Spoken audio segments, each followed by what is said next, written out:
aš einu tuo vieninteliu keliu. Sugrįžtu ten, kur laukiamas esu, skęsta jūroje šviesų, šilumos pilni. Emocija, kuri sukurta yra, kai tu bėgi per žemiausias Vilniaus gatves, yra tikrai įspūdinga, bet visa tai yra vis tiek ne taip aukštai, kaip tas bendruomenės sukūrimas, ką sukuria Rimantą Taukėną paramos grupė, va tas bėgimas dėl kažko, tai tame išskirtinumas ir yra didžiausias. Jau tokios būna šitos kalėdos, kai auroros vis. Kiekvienas bėgimas palieka labai gerą įspūdį. Viduj po to bėgimo toks geras jausmas, kad prisidėjai prie labai geros bendruomenės. Šis kalėdinis bėgimas man gal buvo ypatingas tuom, kad toks pabrėžtinas geras metas daryti gerus darbus.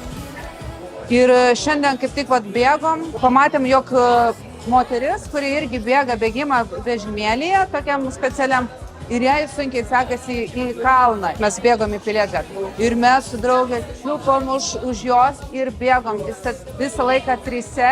Po finišo tas paprastas ačiū iš jos pusės. Tai tiesiog visą tą užbaigė tą bėgimą, kad atrodo aš prabėgau ne 3 km, o 103 ir aš esu pati laimingiausia. Kas tikra, jeigu tikėtuos, tam būtų pildosi šiandien. Jau tokios būna šitos kalėdos. Šiandien mes bėgame ir labai daug žmonių bėga už Karolį, kuris pasveiktų, kuris turėtų stiprybės ir mes esame su tavim, Karoli, ir tie 3 kilometrai įveikti. Taip, sveikatos tau, Karoli. Šiandieną mes esam susirinkę ko? Aišku, pamatyti dar vieną gražiai išpildytą svajonę.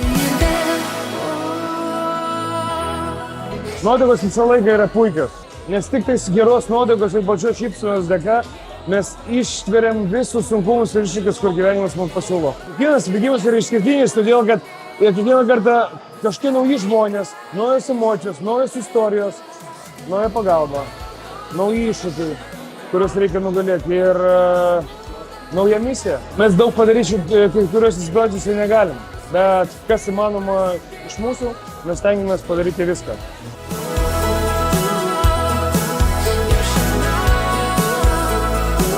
Ačiū, kad esate su mumis.